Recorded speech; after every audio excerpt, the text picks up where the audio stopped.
I just want to give you a quick warning about what happens when your debt management plan is refused. Hey guys, it's Scott here from MoneyNerd, and today we're going to look at what happens if your debt management plan is refused or rejected by your creditors. We'll split it into three sections: why your creditor might refuse your debt management plan in the first place, what to do if all of your creditors refuse your debt management plan, and what to do if some but not all of your creditors refuse your debt management plan. So let's start with why a creditor would refuse your debt management plan in the first place. It's easier to answer this if you put yourself in their shoes. Your creditor's ultimate goal is to get as much money out of you as possible. If you owe £10,000, then they want all of that back, plus the interest that they charged. So if you come to them with a plan that only offers them a tiny fraction of what they think you owe, it's probably not going to get you very far. You need to prove to them that they'll get more money from you by using a debt management plan than they would without it. You can use bank statements, you can use your pay slips, you can use benefit statements and any expenditure to prove that you can't pay back the amount that they want you to, and that you'll only end up defaulting if they don't accept your terms. In most cases, creditors don't want to go through the hassle of courts and legal action against you to get their money.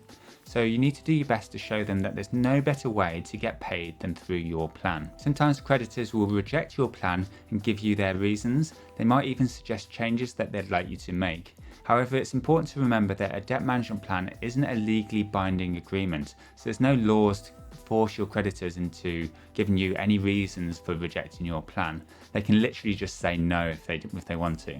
So be prepared to go back to them with your own alterations if necessary. One of the reasons I've personally seen debt management plans be rejected is because the debt management company that set up your debt management plan also requires a payment.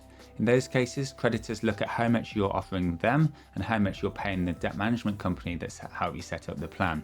They claim that the fee that you're paying to set up the debt management plan should also be theirs. That's why you'll probably have more success if you use a charity to set it up for free instead of paying a company. Next, we'll take a look at what to do if your creditor refuses your plan. Firstly, it's really important that you don't just roll over and accept their refusal right away.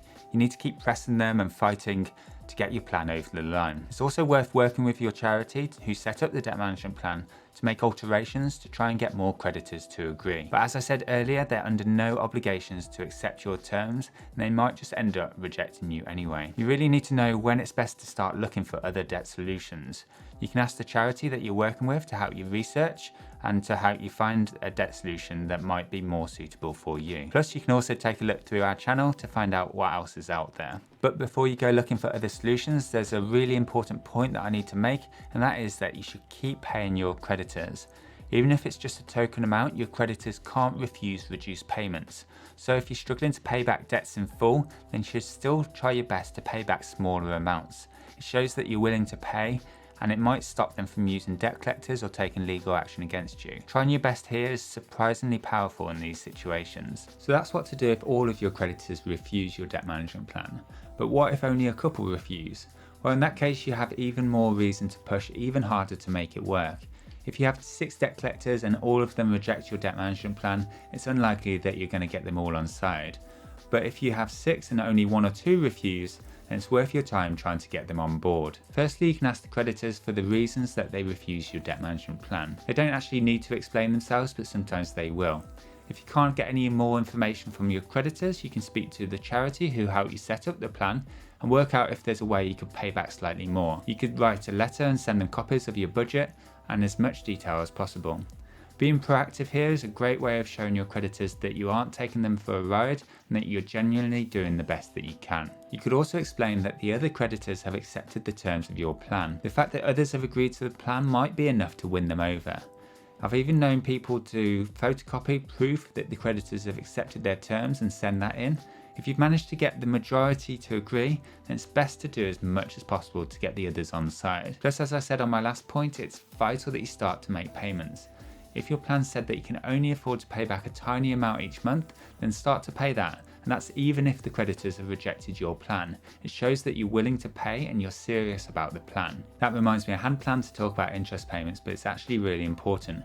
If you can only afford to pay back a small amount each month, then you need to get your creditors to freeze interest payments to make your debt management plan worthwhile. Getting them frozen is easier said than done, but I like to use a bit of sneaky psychology to convince them. Here's an example. If you can only afford to pay back £20 per month and your interest is £25 per month, then that debt will be forever growing. In that scenario, you can contact your creditors and let them know the fact your debt is getting bigger and bigger could give you less incentive to actually make payments. Point to them that it's easier to work hard and pay off your debts if you're actually making a dent in them. Sometimes your creditor will understand and offer to freeze or maybe lower the interest for you. Of course, all of this assumes that you're well on your road to setting up a debt management plan and you know that it's definitely right for you. But I'm sure there's a fair few people out there who are on the fence and they're not sure if a debt management plan is a good idea. If that's the case, you should definitely check out my next video, which is the major reasons to avoid a debt management plan, which I'll link here. There's a few specific circumstances that means a debt management plan would be a bad move, and I highlight them each in the video. If it's not showing there, I'll link it in the description below as well. But thanks for watching. I hope you found it useful. If you want to learn more about getting out of debt, don't forget to subscribe, and I'll see you in the next video.